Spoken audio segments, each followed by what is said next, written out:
ज्ञानोबा ज्याच्या स्वप्नात गेले असते ते सगळे समाधीपर्यंत गेले असते.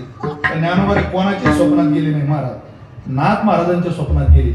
आणि नाथ महाराजांना सांगितलं तेवढी मोडी माझ्या कंठाला लागली, तुम्ही जर ती मोडी काढली तर बरं होईल. नाथ महाराज पैठणहून आळंदीला आले. सगळी पंगत साहित्य पंक्तीचं अन्नधान्य दिंडी सोबत घेऊन आले.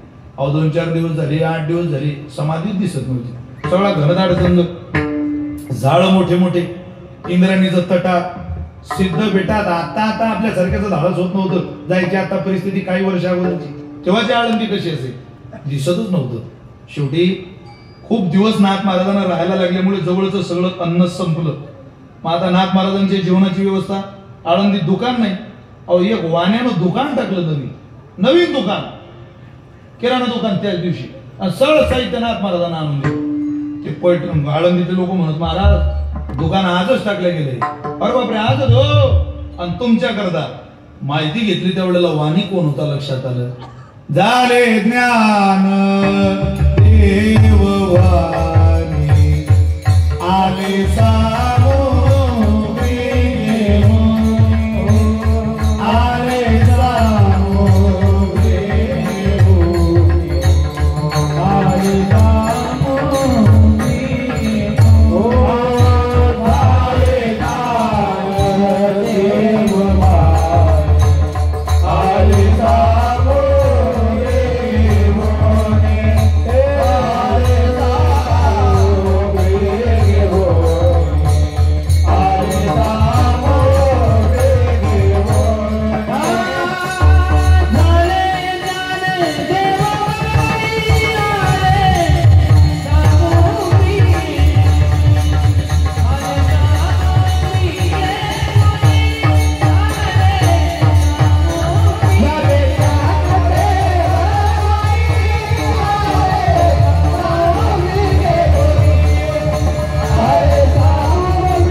सामुग्री घेऊन स्वतः ज्ञानोबराय वाणी झाले आणि नाथ महाराजांजवळ आले.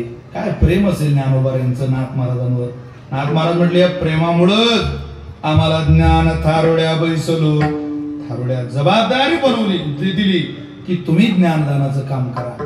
हे संतच करू शकतात, अन्यत्र इतकं दान पदरात घालण्याचं सामर्थ्य कोणाकडेही नाहीये. म्हणून तुम्हाला जर प्रेम पाहिजे असेल संतांकडे या, ज्ञान पाहिजे असेल संतांकडे या. आणि भक्ती प्रेमाविन ज्ञान नको देवा. नुसतं ज्ञानही उपयोगाचं नाही आणि नुसतं प्रेमही उपयोगाचं नाही. माझं तुमच्यावर खूप प्रेम आहे. खूप या शब्दावर किती जोर दिला म्हणजे खूप या शब्दाचा परिचय होईल. नाही माझं तुमच्यावर खूपच प्रेम आहे. काय प्रेम आहे याला काय प्रेम म्हणतात. आपली प्रेमाची व्याख्याच मुळात चुकीची. त्या बुलढाणा जिल्ह्यातल्या मोताळा नावाच्या बस स्टँडवर मी प्रेमाची व्याख्या पाहिली. मी बस स्टँडवर बसलो होतो, एक नवीन जोडपा आला, हातावर मेहंदी बिंदी काढली. मी म्हटलं रे या संघामातलं जोडप आहे, आपण जुने झालो, उठा आता. मी उठलो आणि त्यांना दोघांना जागा दिली. त्या बस स्टँडवर एकच पंखा चालू होता, घोंग घोंग घोंग. ते दोघ जण त्या पंख्याखाली बसले. ते मुलं आणि ती मुली एकामेकाच्या डोळ्यात पाहतात. ती म्हणते सांगा ना तुम्हाला माझ्या डोळ्यात काय दिसतं. तो म्हणतो श्रीवल्ली मला तुझ्या डोळ्यात सारं जग दिसू लागलं. सारं जग. नाही खरं सांगा माझ्या डोळ्यात काय दिसतं. तो म्हणजे पुरं जग दिसू लागलं. मी त्याच्याजवळ गेलो, म्हटलं त्या या जगात माझी एसटी दिसून कुठे तर काय. मी 1.5 तास झाले बसवलाय, अजून माझी एसटी दिसून आली ना. कंट्रोल पाय बाबा तेवढे कुठे दिसली. आपलं प्रेम म्हणजे बंदिस्त वाक्यरचनेत झालेला घोटाळा आहे. प्रेम तो हमें भी करना था लेकिन बात खास हुई नहीं.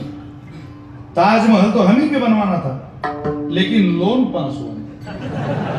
कर्ज काढून आपले पोरं ताजमहल बांधायचे. प्रेम म्हणतात दिसायला.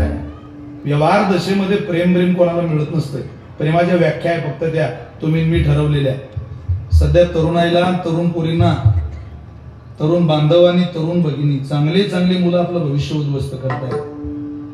माझं असं सरळ सांगणं तरुणाला, विशेषतः कीर्तनात बसलेल्या सगळ्या मुलींना, वयाच्या 25 ते 30 वर्षापर्यंत जोपर्यंत तुमची लाईफ स्टेबल होत नाही, यथायोग्य तुम्ही तुमच्या हाताच्या जोरावर तुमचं पोट भरू शकत नाही, तोपर्यंत इकडे तिकडे ओढून सुद्धा पाहू नका.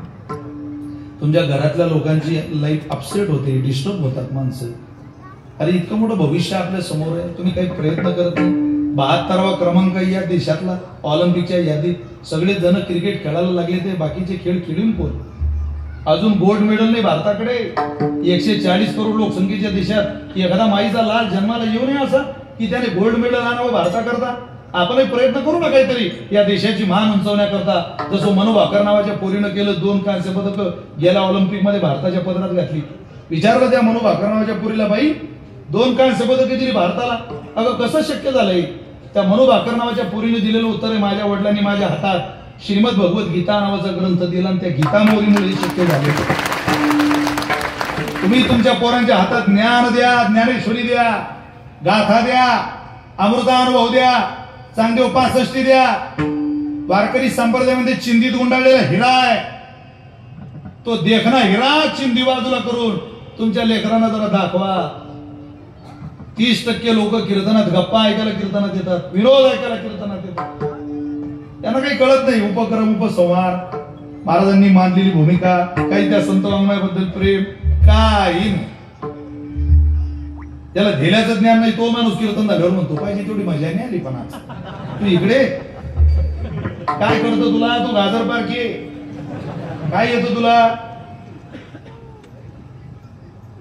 आश्चर्य महाराज, आपण इतके स्वतःला मोठे समजायला लागलो की ज्ञानेश्वरी सारखे ग्रंथ सुद्धा आपल्याला पाठ बोरी टाकावी लागतात.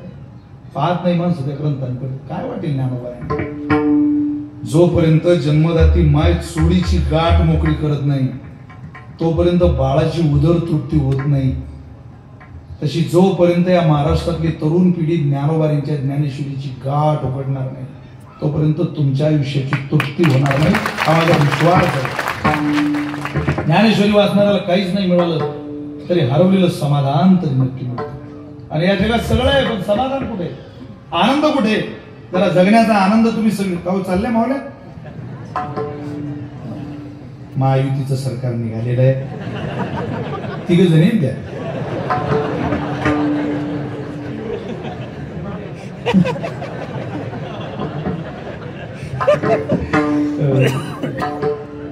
महाविकास आघाडी स्टेजवर ते छोटे छोटे मुली पाहिजे होते. 5-5 वर्षाची, आपलं तेच चाललंय. 5-5 वर्षाची पोरं मुस्लिम समाजाची नमाज पठण करतात मशीन मध्ये. तुम्ही पोरं सगळ्यांनी माझी विनंती, तुम्ही माळा घाला, तुम्ही एकादशीचं व्रत करा, काही करू नका. तुम्हाला खरं सांगतो, कोणाच्या कीर्तनाला जाऊ वाटत नसेल तर बिलकुल जाऊ नका, जाऊच नका. येऊ द्या विशाल महाराज खोली, काय पंडित आहे का तो? विशाल महाराज खोली कोणी येऊ द्या, राज्यातला जाऊ नका. तुम्ही तुमच्या घरी बसून हरिपाठ म्हणा, रोज म्हणा. तुम्हाला सांगतो, या कीर्तन श्रवणापेक्षा 1000 पटीनं तुम्हाला त्या हरिपाठाचं फळ मिळेल. अरे नित्य नेम नामी ते प्राणी दुर्लभ, लक्ष्मी वल्लभ तयाजवळी. पण घ्या, आपल्या बापाने हरिपाठ वाचला पोरो, आपल्या बापा करता वाचा, आपल्या आई करता वाचा, रोज म्हणा. तुम्ही पुढं म्हणा, तुमच्या आईला मागं म्हणू द्या. तुमची आई मागं हरिपाठ म्हणताना रडल. आता काय सांगतो, माझा पोरगा पुढे हरिपाठ म्हणतोय व याच्या आनंदानं तिच्या डोळ्याला जर पाझर फुटला नाही, तुम्ही माझे नाव बदलून ठेवा. इतकं प्रेम आहे तिचं आपण केलेल्या ज्ञानोबारींच्या उपासनेवर. अरे तुम्हाला मला जितका जीव लावलाय, तितकाच तुमच्या माझ्या मायबापांनी ज्ञानोबाऱ्यांना लढा लावलाय, तुकोबाऱ्यांना, मुक्ताबाईला जीव लावलाय. आपल्याला कळत नाही. कीर्तनात बसलेले एखाद्या तरुण पोरानं सांगा, आमच्या आईन आमचा बाप आम्ही कुठेतरी पिकनिकला जाताना, फिरायला जाताना पाहिले. आठवत नसेल तुम्हाला की आपली मान, आपला बाप फिरायला गेले पिकनिकला? मी सांगतो, मला नाही आठवत महाराज, माझ्या बापानं माझ्या आईला कुठं फिरायला नेलं.